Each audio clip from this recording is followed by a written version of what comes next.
Okay, let's look at some other properties of convolution. Let's take a look at more complex systems or interconnected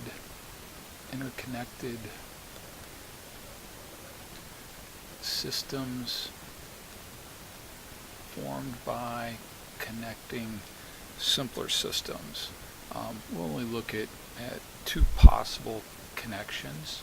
The first is when we have one system followed by a second system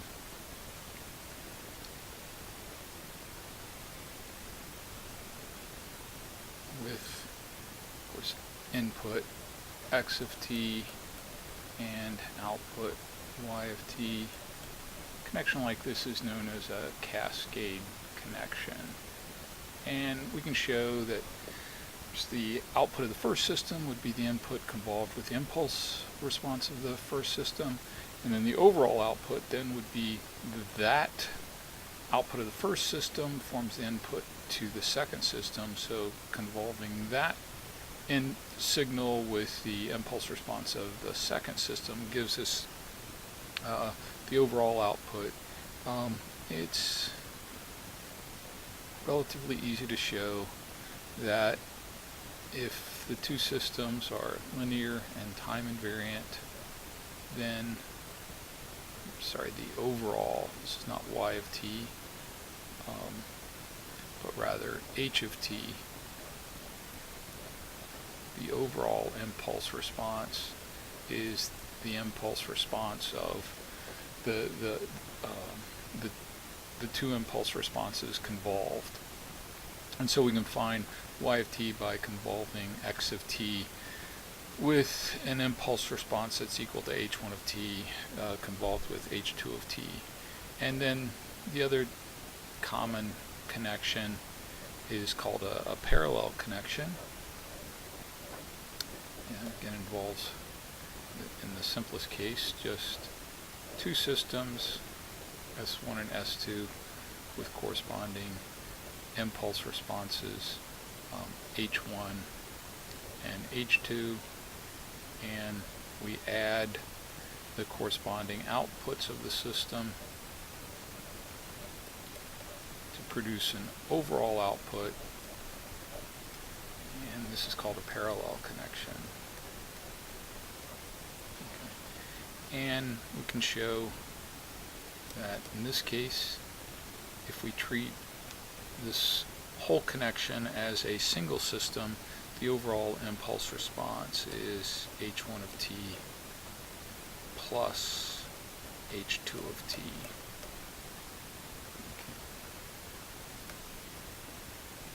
Okay. Another particular response we're interested in,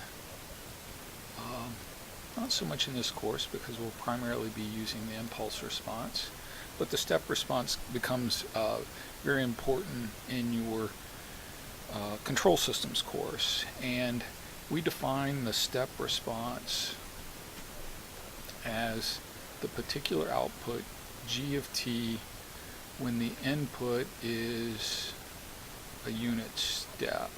Okay. Again, just like we defined h of t, the impulse response, as being the system output when the input is an impulse. Okay. Since we can write that the impulse is the derivative of the unit step, we can show that h of t, the impulse response, is equal to the derivative of the unit step response, g of t. So don't get g of t and h of t confused. Again, g of t is the output in response to u of t. H of t is the output in response to an impulse, delta of t. Those two outputs are related. As a matter of fact, we can find the impulse response by taking the derivative of the unit step response. Now, what's neat about this is that the unit step is, a perfectly ordinary signal. It's the result of just switching on a DC voltage source or a DC current source. On the other hand, delta of t, of course, is this physically unrealizable signal. So, but one method for getting the impulse response, which is what we need when we're doing convolution, we need the impulse response, not the step response. But if we can measure the step response and then take the derivative of that, we can find the impulse response. Okay. Similarly, we can determine the step response from the impulse response. It's the integral from minus infinity to t of h of tau d tau. Of course, this is just the response of our system to a unit step, and we can calculate that response by convolving the unit step with the impulse response of our system. So if you write out this in the convolution integral form and time reverse the unit step function, that just changes the upper limit on my integral to t. We see that this is actually just a form of the convolution integral when one of the functions we're convolving is the unit step. Another input that will be very important to us later on in the course, and what is kind of interesting now, is an exponential input.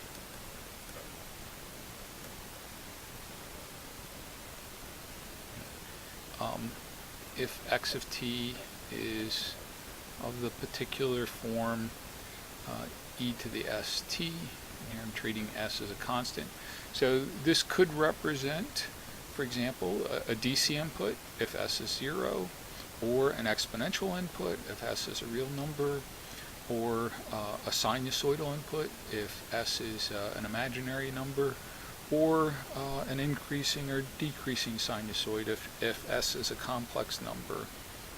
But with this input, we can find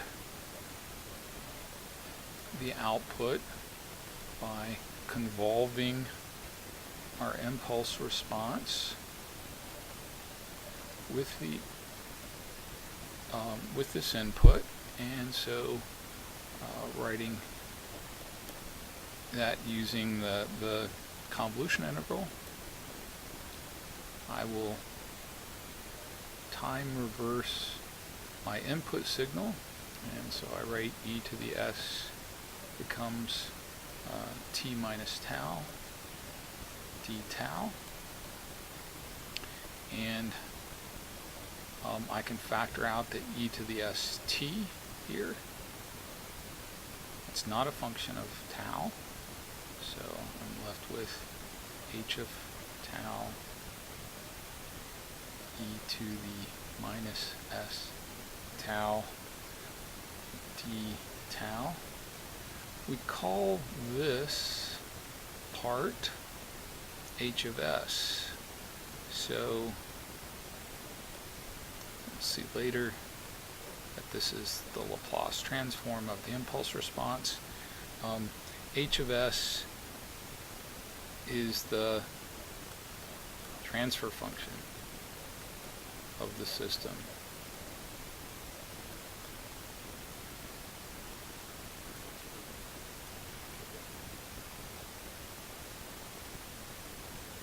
What this result shows is that for this particular input, an input of the form e to the st, the output is just e to the st times this h of s. Again, h of s is just going to be a number, actually. We evaluate this for a particular value of s. Again, it may be a real number, it may be a complex number, but for this particular input, the output has exactly the same time dependence, e to the st, times our transfer function evaluated at the particular value of s. Now, for a system with a differential equation represented, this is the form we've used in the past, Q of D times Y of T, where again D is our differential operator, is equal to P of D X of T. It can be shown that H of S is equal to P of S over Q of S. In other words, we can get the transfer function by just substituting in S for D in the polynomial here on the right hand side of the equation, and then substituting, dividing that by the Q of D, again substituting in S for D. So probably easiest to illustrate this with an example. So if we take the case where I've got a second order differential equation, dy squared dt squared plus 3 dy dt plus y is equal to 4 dx dt, let's say. Then in our differential operator notation, this would be d squared plus 3d plus 1 y of t is equal to 4d x of t. And this polynomial on the left hand side is our QD polynomial. This polynomial on the right hand side is our PD polynomial. I get the transfer function of this system by, I just substitute S for D. So on the right hand side I have 4 times S, that becomes my numerator, and then my Q of S polynomial becomes my denominator, and so I immediately obtain the transfer function for the system with this differential equation.